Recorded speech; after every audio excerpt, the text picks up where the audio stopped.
Then we have nature of jurisprudence. Jurisprudence analysis conceptions of law. It also seeks to figure out what the basic concepts of law are. These concepts that we see, mostly your unit 4, okay, rights, duties, possession, ownership, personality, all these are some concepts which are like very basic for law. Once we understand what is possession, what is ownership, how do they differ from each other, it becomes very easy for us to study other subjects like transfer of property.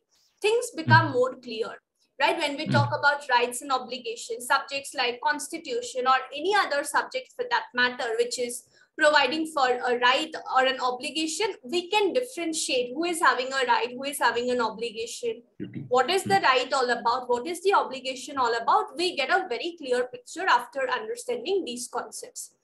So these are nothing but some basic concepts of law that helps us understand law in a better way.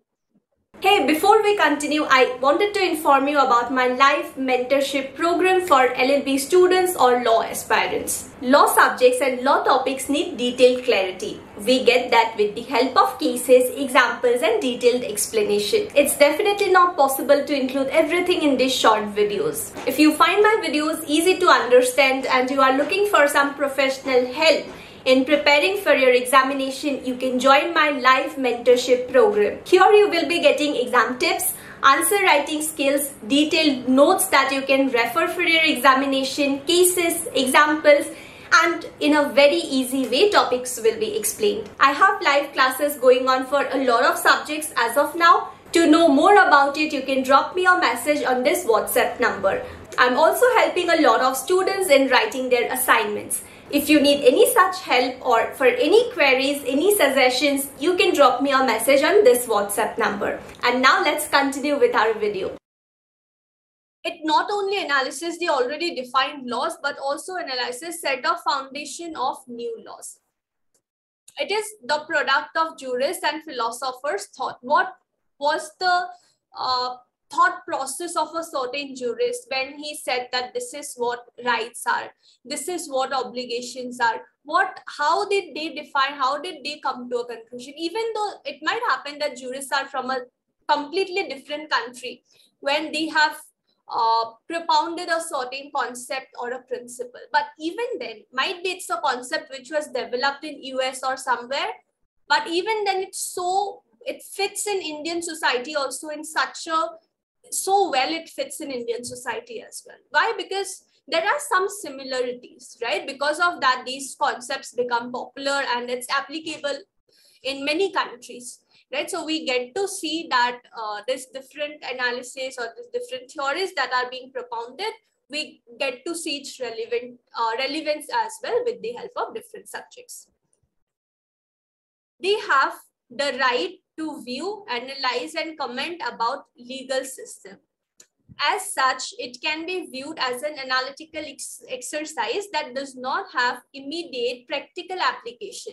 It sets a tone for legislative change. As such, when you are studying maybe IPC, you get to know that, okay, these are the crimes and this is what the punishment is. If this certain crime is committed, maybe it's bailable, non-bailable, we get to know it, we can immediately apply it. But when we talk about jurisprudence as such, it's just framing that basic knowledge for us so that we can understand other different subjects in a better way, in an easier way, we can understand it.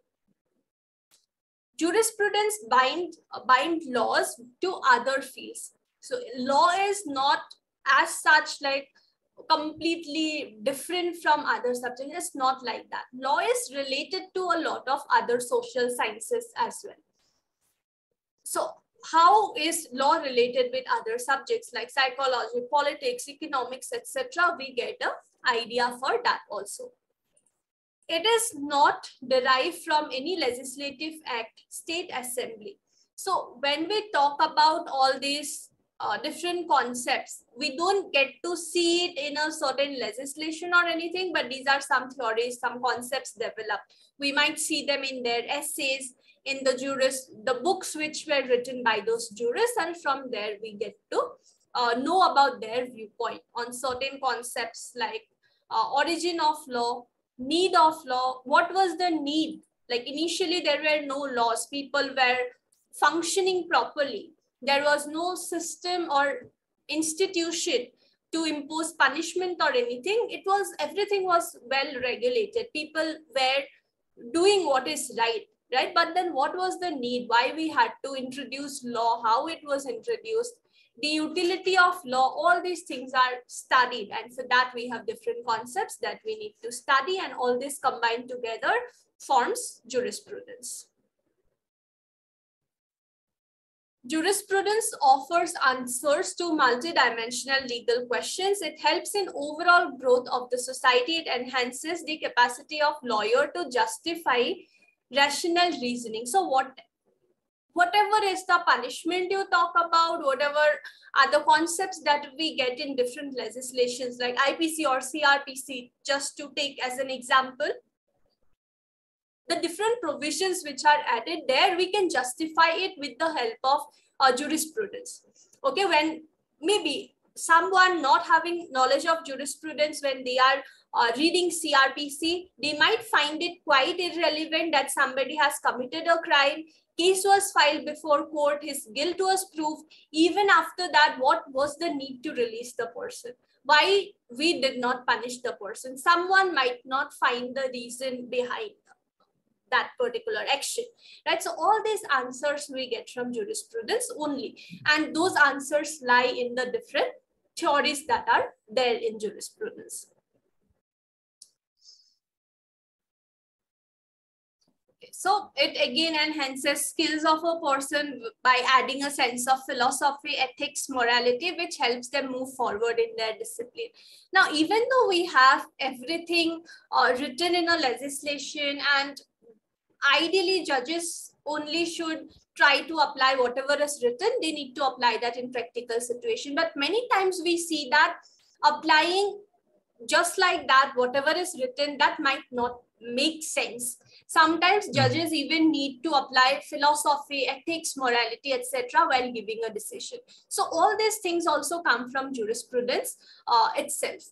Okay, like there are so many cases wherein in the legislation something is written, but judges would say that no, if we apply this, it is not giving justice. It will lead to injustice. So we can't do this, but rather we would apply the principles of equity, justice, and good conscience.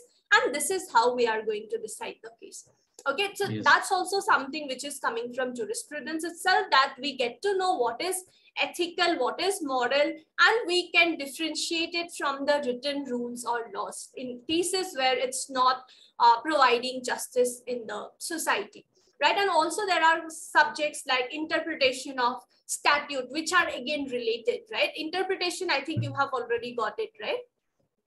Interpretation, not yet. Okay, so interpretation, yes, when you see, that is also something related to these things only, right? How judges would try to apply ethics, morality, all these things, and accordingly they would try to understand provisions of a law, right? That we get to see. There are also occasions when there are loopholes in the rules. Judges choose the path of jurisprudence at those periods. Like I said, there may be a legislation, but legislation is not serving its purpose. In such cases, we see judges trying to understand the legislation in such a direction that it gives justice. Like I said, interpretation of statute, that talks about different rules of interpretation which can be applied by judges depending on the situation. Like sometimes they would apply it just like it is, if it is providing justice. If not, they may make changes here and there also.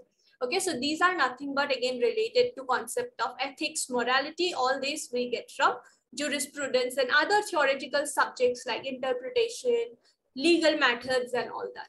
Okay.